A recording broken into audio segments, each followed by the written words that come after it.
Our December 2024 meeting, and our featured speakers today are Vanessa and Ellie from Clean Fairfax, and Jen, I think, will probably contribute as well. And they're going to be talking about a plastic-free farmers market toolkit, which I'm so excited about. And I will just let you guys have the floor. All you. All right. Let me try to pull up our screen. All right, can everyone see that all right? Yep. Okay, perfect. So I will hand it off to Vanessa to get us started. All right, thank you all. Thank you for inviting us to talk to the network today. We are Clean Fairfax. I'm Vanessa Gould. I'm a program manager. I'm here with Ellie Klugel, our Clean Streams program manager and social media manager, and also Jen Cole, our executive director. Today, we'll share with you what this whole endeavor is about, how it evolved over time, what the project goals are, and how the experience has been along the way.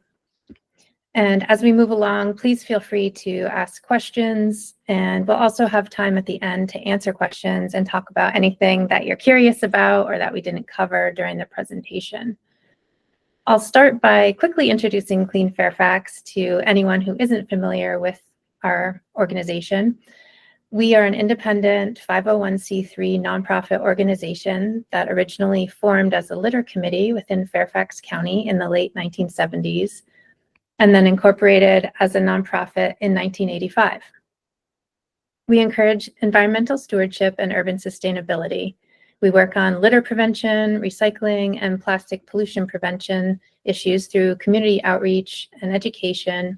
And we also serve as a clearinghouse for environmental information in both Northern Virginia and beyond.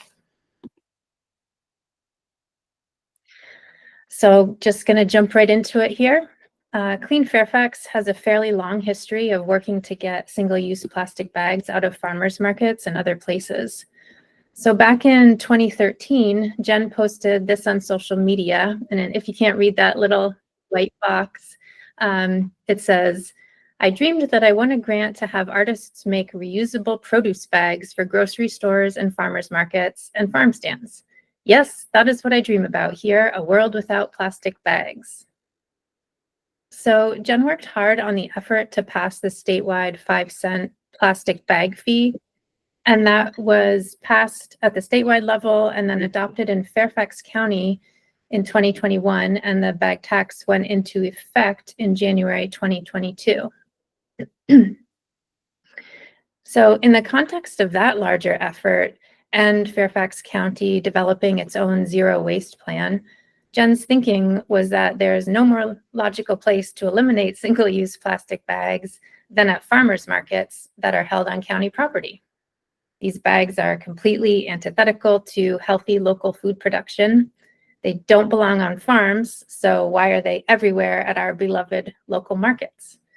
And just as an aside here, although we talk mainly about farmers markets, exactly the same principles obviously apply to other kinds of local art markets, craft fairs, flea markets, holiday bazaars, and anywhere that local goods are sold and people mingle in a friendly community atmosphere where we're expressing these sort of wholesome, sustainable values. Really not a place for plastic bags. Anyway, back to Clean Fairfax's work at the markets. During the 2010s, Jen lobbied for several years to table at the farmers markets, and then finally, starting in 2017, Clean Fairfax began to have a presence there. So she and Zach Huntington, who's also here, and used to work at Clean Fairfax, they would give away bags at the markets, but they wouldn't see them come back into use. They did studies where they would count the number of single-use plastic bags that were used at the markets. They started a little program where they would give away week by week different color-coded reusable produce bags, but then wouldn't see people bringing them back the following week. They would ask vendors to move bags to the back, but as soon as they would leave, the vendors would just move them back to their place hanging on the tent poles. Clean Fairfax has also supported Farmers Market Week every year that we were asked, Plastic Free July, and other outreach efforts. This year in 2024, we tabled at 3 markets for Plastic Free July. We gave away reusable shopping bags, reusable produce bags, and we ran a little challenge for the month where we would give out special little punch cards that people could bring back to us to show us every time they used their reusables, and do some other things to earn prizes, special reusable fun things that we were giving away. And we did get a fair amount of interest, but we did give away several hundred bags and the punch cards, and we received back fewer than 50 cards.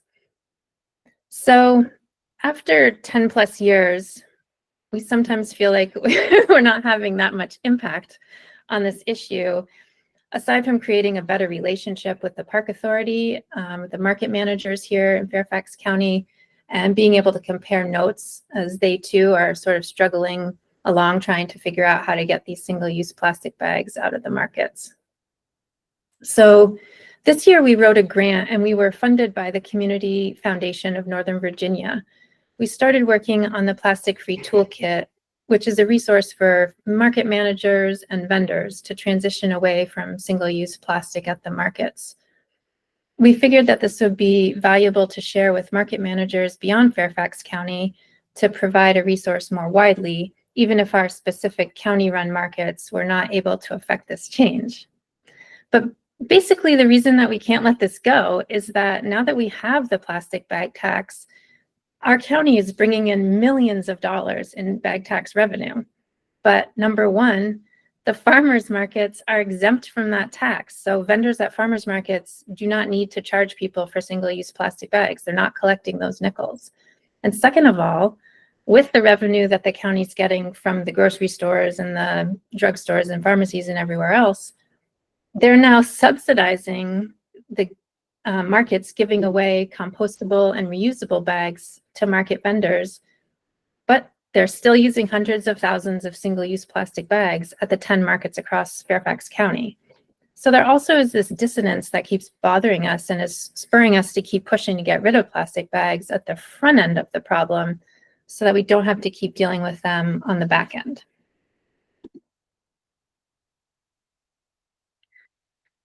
During our research for this toolkit, we were looking for examples of plastic-free markets across the country. We hunted for plastic bag ban legislation that does not exclude farmers markets, and we found a few, but they are very few and far between. And what we found was the bottom line is that certain customers, could be a fair number, in fact, do bring their own reusable bags, and they seem to be on board with this whole program of not using single-use plastic bags. But even among those diehard reusers, some of them will bring a reusable tote or basket to the market, and then they'll put umpteen individual plastic bags inside. I'm sure you guys have seen this happen. we have seen it all the time. We found a few academic studies about reusable bags at farmers markets, and they show that while people generally support bag bans and using reusable bags, it's like their good intentions just aren't enough to prevent the use of single-use bags. They need a policy in place, and they need to have no free plastic bags around. So we decided to design a toolkit to help give market managers a framework, an outline, and an approach to reducing and then finally eliminating single-use plastic bags. Just put it out there. We offer a phased approach for when a big single ban all at once might be too much too fast. And I will just say, we're going to talk about this more in depth in a minute, but compostable bags, bio bags, those green bags that can be used and then they'll break down. They're a common transition point, but they don't really solve the problem. They're just swapping out one single-use thing for another. We'll go into some caveats for those. We also wanted to share some success stories and show that this is possible. It is something that can be done, and to give people inspiration and hope and a starting point to go from.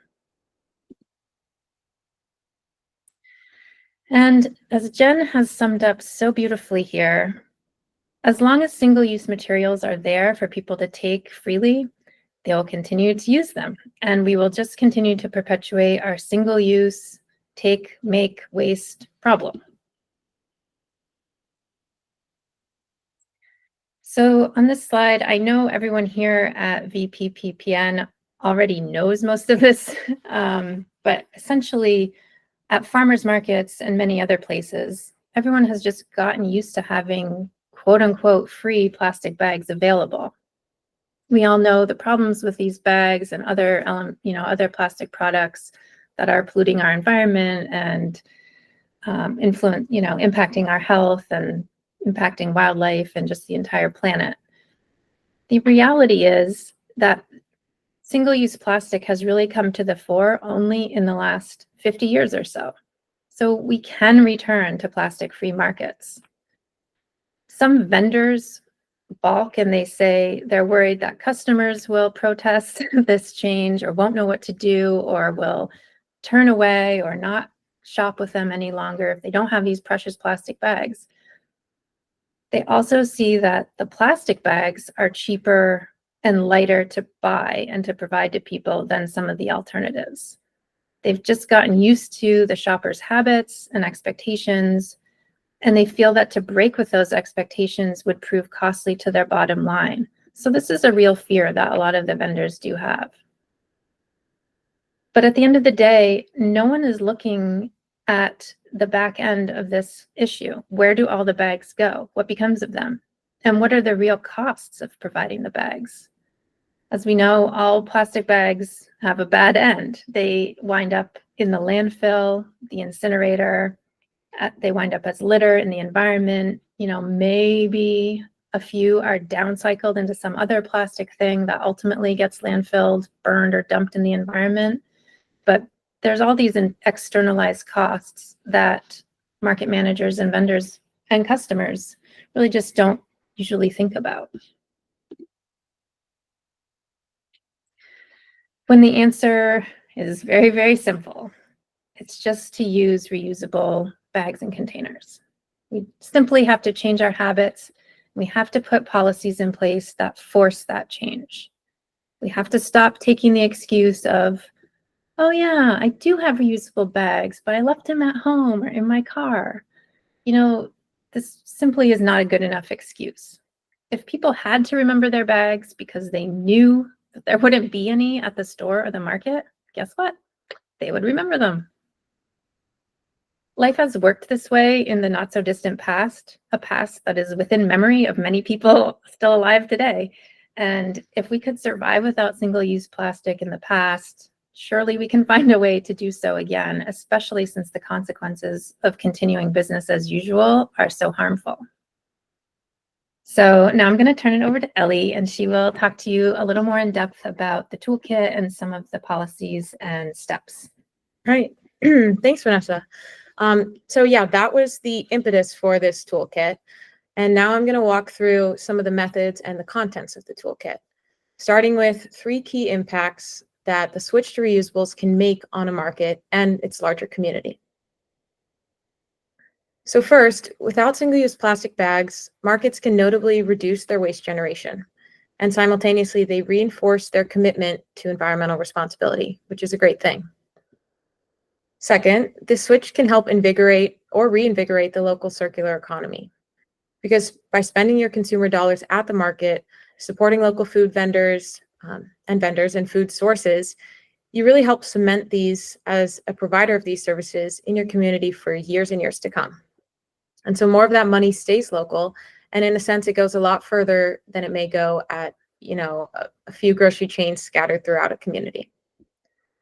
And finally, you may find that switching to reusables may further deepen the sense of community and connection at the farmers market, whether that be through simple customer-vendor exchanges at checkout, refills of favorite products, or even the return of materials like berry containers, jars, and baskets. Reusables give a common goal that both vendors and customers can contribute to. And as this quote so perfectly captures it, people do not come to the markets because of the plastic bags, and they won't stop coming if they aren't there.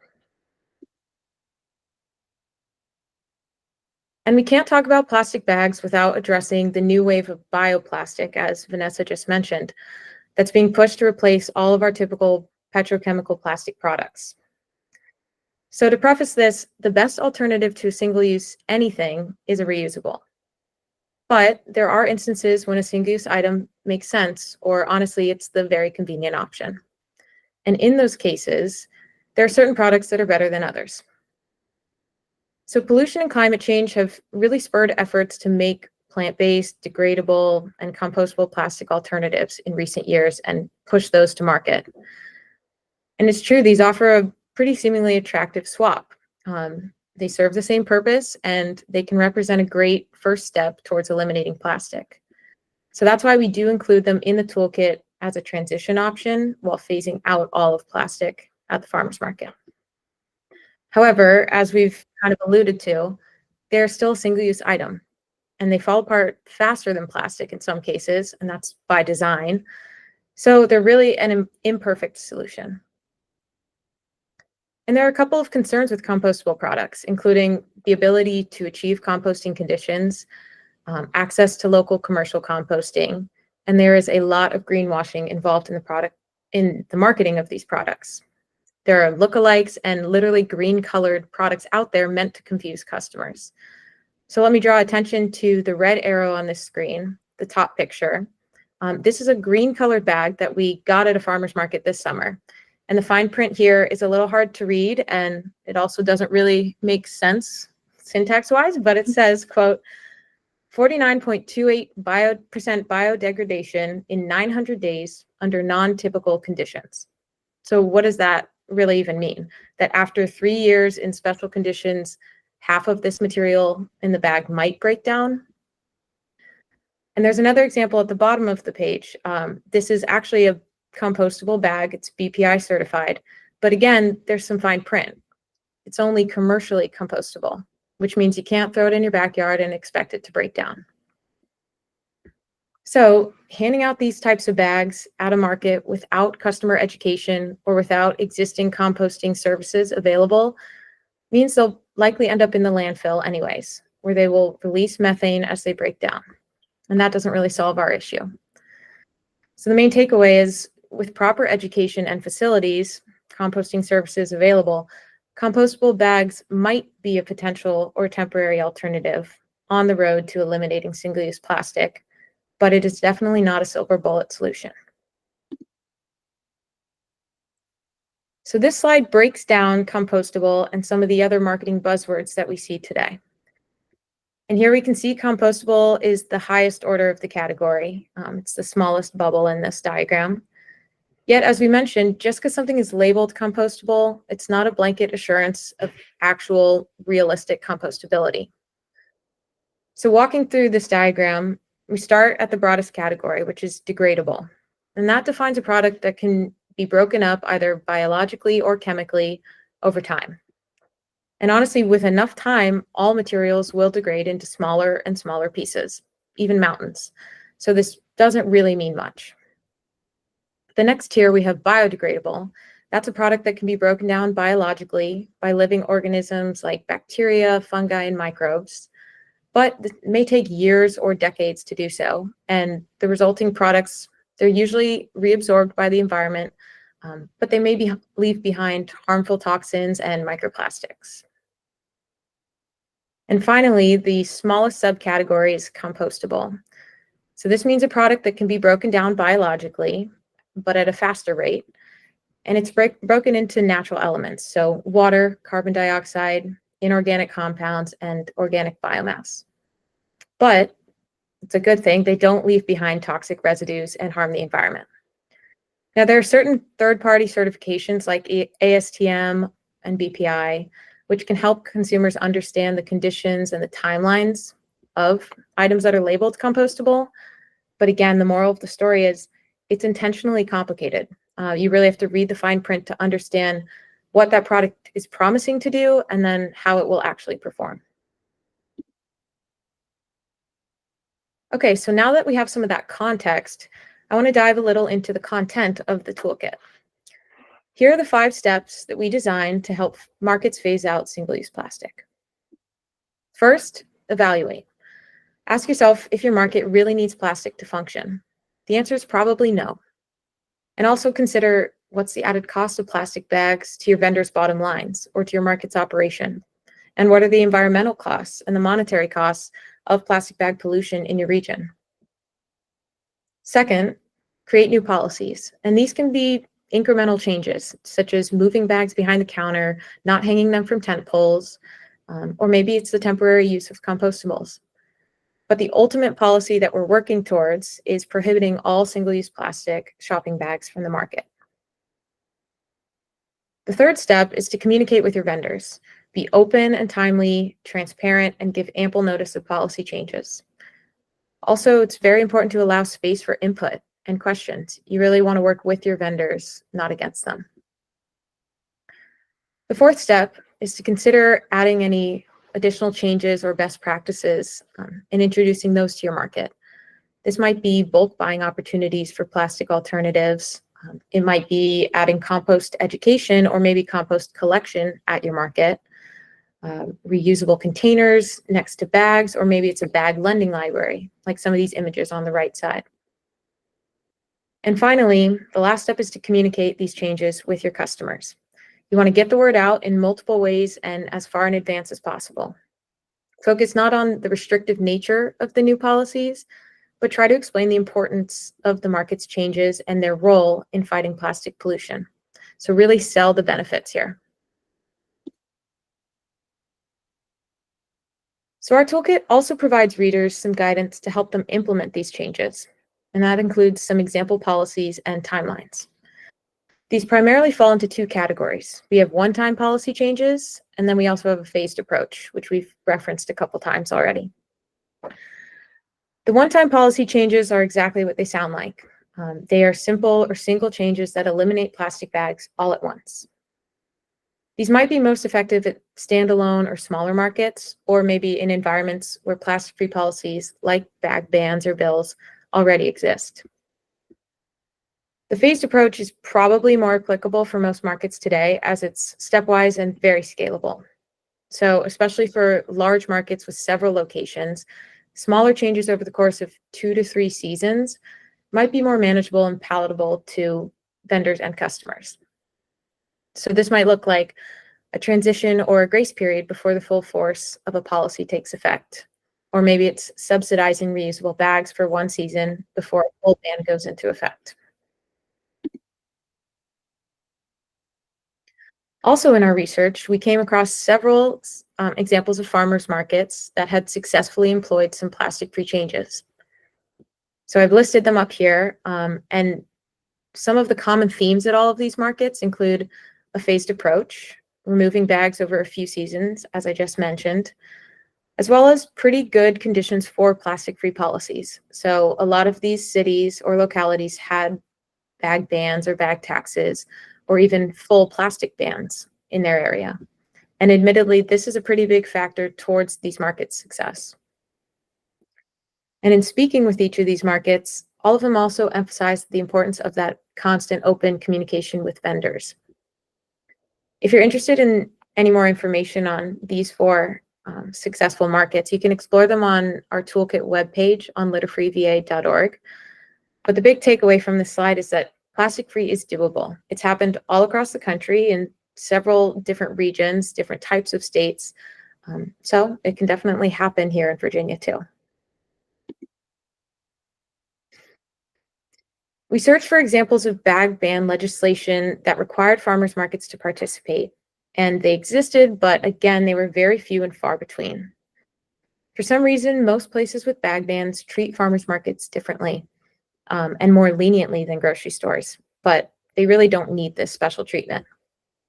So we've listed some of the places across the country that do not carve out farmers markets from their bag bills, and I've even included a little snippet from the city of Philadelphia's legislation on the right-hand side. And I'll also mention that Hawaii previously had a bag ban, and it did include farmers markets in it, but it got diluted during the pandemic, and it hasn't been restored. Also, Anne Arundel County, Maryland has a bring your own bag bill, but we've not been able to get any response to whether or not that includes farmers markets or if that bill has passed yet. So as with most other environmental and plastic policies, it's very important to understand the policy landscape that we're working in. It's also important to know if you're working in a Dillon rule state like Virginia, where things have to go through the state legislature before they can even be adopted by localities. So the reality is this sets the stage for how simple or complicated it might be to phase out plastic in your community. And as Vanessa mentioned earlier, we have a strengthening partnership with the Fairfax County Park Authority's Farmers Market Coordinators. And FCPA operates 10 markets in Fairfax County, and they're working really hard towards eliminating single-use plastic bags there. And we've helped consult with them on a phased multi-year approach. Vanessa kind of alluded to it before, but one fun element of this collaboration was our programming for Plastic Free July this year, where we shared information, hosted a reusables challenge for customers. And this experience on the ground at the markets in July really helped elucidate some of those challenges to getting bags out of a market system that's as large as Fairfax County's. There are some murky bureaucratic circumstances. We're still trying to figure out where the authority lies to make policy changes at the market. And there's also vendor relationships and pushback to consider. But that being said, there are some great changes that FCPA has already made in their plastic-free journey, including providing compostable bags to vendors, giving away reusable bags and produce bags to customers, requiring bags to be behind the counter, not hanging from tent poles, and putting shopping baskets at all of the produce vendors. And so now I'll hand it over to Jen to talk a little bit more about this relationship and a panel she presented on last month at the Mid-Atlantic Farmers Market Association conference. Thanks, Ellie. So we were really excited to roll out the toolkit at the Mid-Atlantic Farmers Market annual conference back in November. And I'm going to apologize in advance for my voice. I have a really bad cold, and I'm all hopped up on cough medicine, so I don't cough, but now my voice is just really scratchy, so I hope you can hear me. So we did it panel style with me representing Clean Fairfax, our colleagues at the farmers market here in Fairfax County, the market coordinators, and one of the vendors who primarily sells berries and small fruits, who has actually cut down her distribution of plastic bags considerably, both at the farmers market and at their own farm stand. And I started out by talking about my lived experience as a person who does a lot of my grocery shopping at farmers markets and farm stands, probably more than the average person, because I wanted to make sure that it wasn't just me coming in as an environmentalist saying, you need to do this because it's good for the environment, but that I was actually like on their side here. And I also mentioned that I had been a member of 2 different CSAs, Community Sustained Agriculture, for over 6 years, but that I didn't renew because so much of the produce would come in a box, which I would turn in the box every week, but then all of the produce was packed in plastic bags. And so even when I would gift free reusable bags to the farm CSA and say, you can use these for everybody, let's try a pilot project, the farmers were just like, that's too much work for us. And so we would just not renew. And each one of those CSAs was over $800 a summer. So that was funding that they lost out on from me. So it is important that when you hear that vendors and market managers are convinced that no one will sell or shop for carrots or beets or blueberries or tomatoes or whatever, if there are no free plastic bags hanging from the corners of the tents, that the inverse is also true. People like me will not buy from markets that are overwhelmingly wasteful, and I spend a lot of money at markets. And during my talk at the panel, I was the first one up. I used an example of a farmer's market in Northern Virginia that, in fact, the only one in Northern Virginia that had managed to become plastic free. And it was even plastic free during COVID, which was crazy. And when I say plastic free, I hope everyone understands that I'm talking about those hanging white bags on every tent corner. So even though that farmers market was really far from us by Northern Virginia standards, we would go to it every Saturday.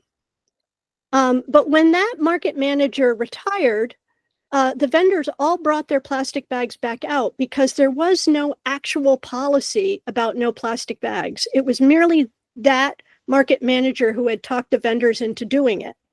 And when he was gone, they didn't care. So now we don't go to that farmer's market and spend money anymore.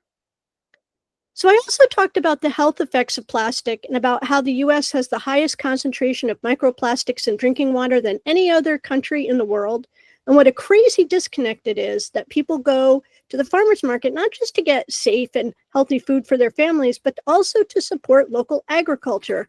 And then it is put into literally hundreds of thousands of plastic bags. And while definitely my part of the panel had the light tone of scolding, because that is my way, it really is important for vendors and markets to understand their active role in being part of the problem instead of being part of the solution. And here's the thing. There's one universal truth here. No matter who you are, there's one thing that everyone needs for this to work, and that is for someone else to make the policy and for everyone else to follow it. Vendors need to be able to deflect any blame that they believe they're going to get from the customers, and market coordinators need to be able to do the same with the vendors. I mean, they basically need to be able to just say, I had nothing to do with it. It was a decision from on high. And I don't care about that. I don't care that no one wants to cop to making the decision. I just want the decision made. But here's the thing that I reminded all of the farmers market coordinators and the few farmers that were in our panel.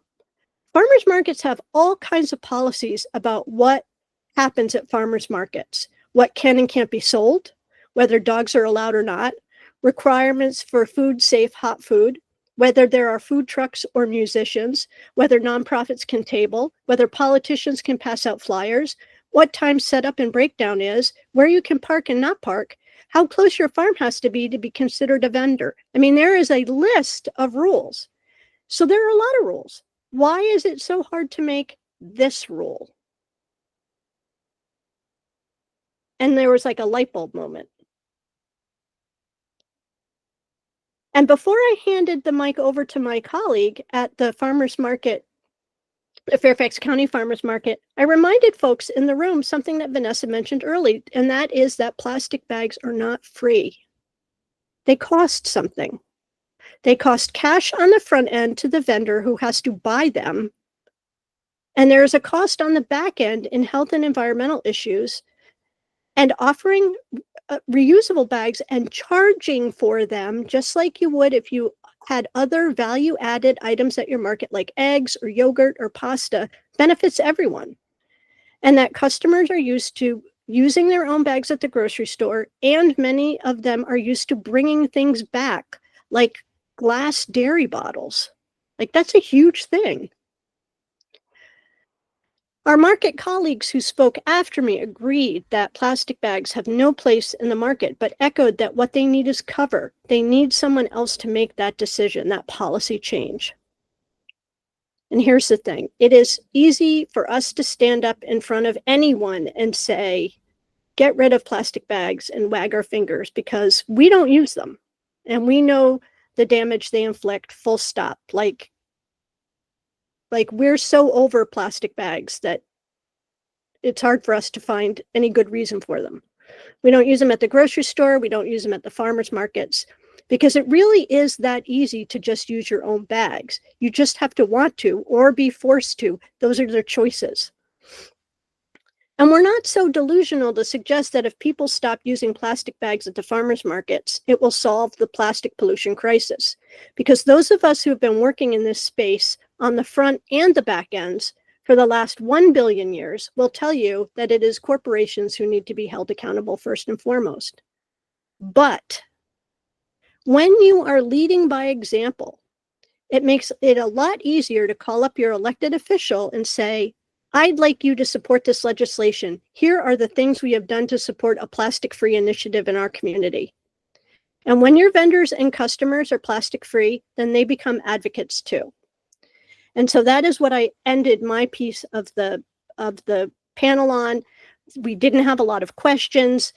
there didn't seem to be a huge appetite for plastic free because there's no policy. Like no one is willing to make anybody mad. However, in discussing this with the director of the Virginia Farm Market Association, she suggested that we work together on a statewide initiative to put farmers markets into the bag legislation, or create another piece of legislation that would ban plastic bags at farmers markets. So that is something that I think we're probably going to work on in the next couple of years if we cannot get localities and farmers market coordinators to just say, hey, let's no more plastic bags. Because it seems like all the good intentions in the world is not giving us fewer plastic bags. We actually need more sticks and fewer carrots. Okay, so the next slide here is the front page of our plastic free toolkit, which you can find on our sister site, which is Litter-Free Virginia, litterfreeva.org. And you can look at all of the information that's on it. It's all free. There's like all kinds of information. We're continuing to add to it as well. Welcome some feedback if you think that there's something missing from it. You can download the complete toolkit. There's also a one-pager as a PDF, which is in English and in Spanish. And we hope that that's really helpful. We would love to hear about whether or not you're able to talk your farmer's market into going plastic bag free. And one of the things that we got a little bit of pushback in is, well, where are you going to stop with plastic? And I'm like, with plastic bags, because plastic containers are not really single use. If you get, pimento cheese from your dairy vendor, that container that the cheese is in is reusable. That is not a single-use container. So, I mean, we're really just trying to get single-use plastic out of the market, because we just don't want to see it in the stream instead. And so that is our presentation on the plastic-free toolkit for farmers markets, and we will entertain any questions you may have.